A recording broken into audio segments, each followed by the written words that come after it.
dikeroyok dan berambil oleh negara hebat aja, mereka yang keok semua. Dan Emirat Islamiyah Taliban juga sudah bersumpah demi Allah, bila kami sudah selesai menata, kami akan siapkan pasukan untuk membebaskan Masjidil Aqsa. Dan saya sangat yakin dengan Emirat Islamiyah Taliban, karena mereka bukan jago ngomong, tapi mereka adalah petarung real yang telah mengalahkan dua negara superpower. Allahu Akbar. Dan Nabi menyebutkan ciri-ciri yang akan menjadi pasukan Imam Mahdi itu. Mereka jangkung-jangkung, mereka kurus-kurus, pakaian mereka begini, sorban mereka begini, mereka memiliki hati sekuat gunung, dan mereka tidak pernah dikalahkan, mereka selalu mengalahkan, dan mereka berbendera hitam bertuliskan La ilaha Muhammad Rasulullah. Dan itu ada pada ini Turki. Bisa jadi Turki nanti gabung dengan mereka, Hamas gabung dengan mereka, mereka bergabung dengan Turki, mereka bergabung dengan Hamas. Allahu a'lam. Cuma saya yakin sekali bahwa syarat Palestina dibebaskan adalah ketika Baitul Maqdis dijajah kembali. Saat itu kalian akan membebaskannya, kata Rasulullah. Dan 2018 penjahat yang bernama Donald Bebek dari Amerika Serikat. Setuju Donald Bebek? Ya, jangan Donald Trump dah, Donald Bebek. Dengan sombong mengklaim bahwa Yerusalem adalah ibu kotanya Israel. Lalu 123 negara dipimpin oleh Turki menyatakan penolakan dan kemarahan. Nah, peduli si Donald Bebek ini. Dia teruskan, bahkan dipindahkannya kedutaan besar Amerika Serikat yang ada di Israel, di Tel Aviv, dipindahkannya ke Yerusalem. Sejak itu resmi Baitul Maqdis, Yerusalem dikuasai kembali oleh musuh. Dan disinilah dia nanti, kamu akan bebaskan Baitul Maqdis di akhir zaman, lalu Palestina akan mengumumkan berdirinya Khilafah Islamiyah. Ternyata Khilafah Islamiyah itu nanti di Palestina berdirinya, bukan di Jakarta. Apalagi 9. Kenapa orang Jakarta mencap-mencap? Kenapa orang-orang Indonesia yang sekuler takut? Kenapa ancaman Pancasila, ancaman terhadap NKRI, ancaman moyangmu? Ini nggak ada takutnya apa, nggak ada bahayanya apa-apa. Justru kata Rasulullah dan Allah sendiri berfirman, wujudnya Khilafah Islamiyah akan menunjukkan kedamaian paling sempurna di muka bumi. Bayangkan Pak, penjara aja kosong, saking baiknya dunia ketika itu. Tidak ada satu binatang buas di hutan yang mau mencelakai siapa saja. Bahkan serigala, rombongan serigala berjumpa dengan domba yang tercecer, mereka akan giring domba itu bergabung kembali di komunitasnya, lalu serigala kembali ke tengah hutan. Saking damainya hidup di fase kelima. Harta kekayaan yang ada di muka bumi muncul ke permukaan, sehingga orang tidak perlu pakai tambang-tambang lagi. Orang mengambil dengan mudah.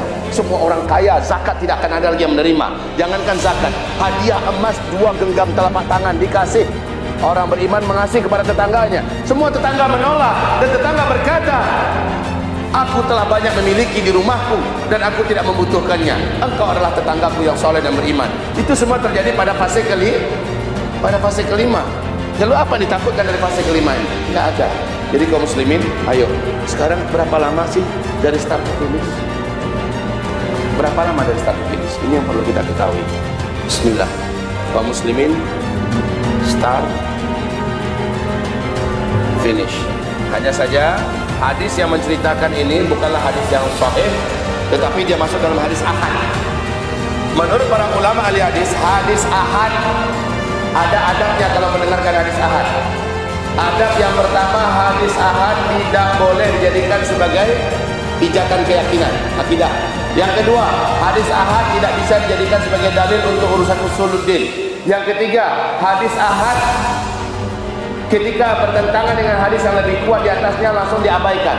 Keempat, hadis ahad ketika dia bertentangan dengan hadis yang keempat, hadis ahad ketika disampaikan kepada publik wajib sampaikan status hadis itu. Saudara, ini hadisnya hadis ahad ya, apalagi hadisnya hadis dhaif ya, apalagi hadis dhaif, wajib sampaikan ini hadis yang dhaif ya, seperti yang saya lakukan sekarang. Yang kelima, hadis dhaif bisa dipakai dalam urusan fadhailul a'mal, urusan fadhail amal, motivasi amal. Makanya Jamaah Tabligh, kenal nggak dengan Jamaah Tabligh? Jamaah Tabligh itu punya buku fadhail amal, buku pegangan. Di dalamnya ada hadis sahih, ada hadis hasan, ada hadis dhaif.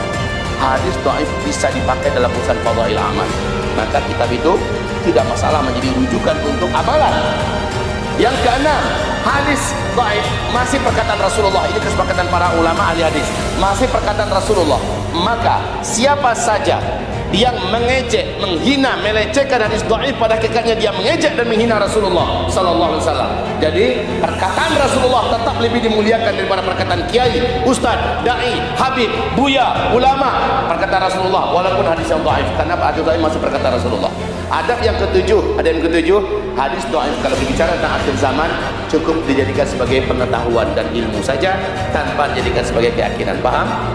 Oke, dan terakhir hadis dhaif kalau didukung oleh hadis dhaif yang sangat banyak jalurnya, riwayatnya, maka hadis dhaif itu naik satu tingkat ke atas menjadi hasan li ghairi. Nah, sekarang saya sampaikan, Nabi berkata, sejak saya diutus sampai berakhir umat ini, ya, di fase kelima, kalian akan menjalani hidup seperti umur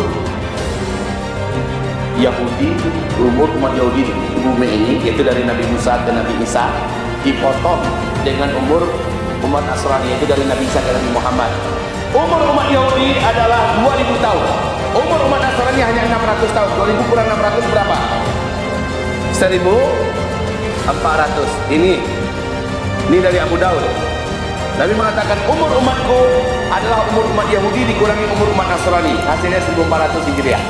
Ya Ustaz, kalau 1400 Hijriah, kita sekarang sudah 1442 Hijriah Ustaz.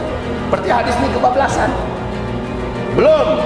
Sebab apa? Ada lagi kelompok hadis yang lain, dan ini hasan li ghairi dari Abu Daud. Nabi berkata, umur umatku di muka bumi ini sejak beliau diutus oleh Allah sebagai Nabi dan Rasul sampai umatnya serentak Allah wafatkan di muka bumi dengan peristiwa terjadinya tanda besar kiamat yang ketujuh.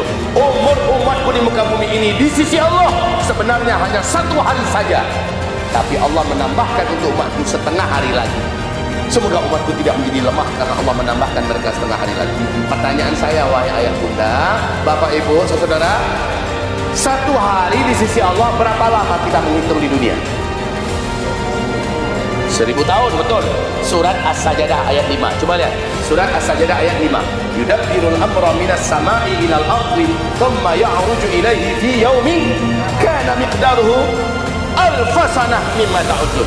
1 hari di sisi Allah kalian menghitungnya di dunia 1000 tahun. Nah, kata Rasulullah tadi apa? Umur umatku di sisi Allah hanya 1 hari tambah setengah hari. Berarti berapa?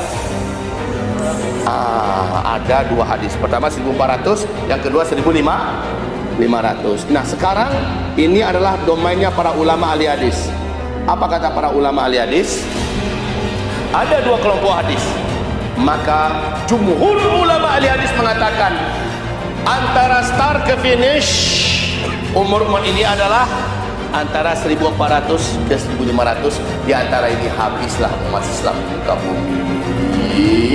Kalau begitu Pak Daki itu lama leto, lama atau sebentar lagi? Sebentar lagi atau masih lama? Syekh Ibn Rajab Al-Hambali mengeluarkan redaksi bahasa yang paling bijaksana. Apa kata beliau?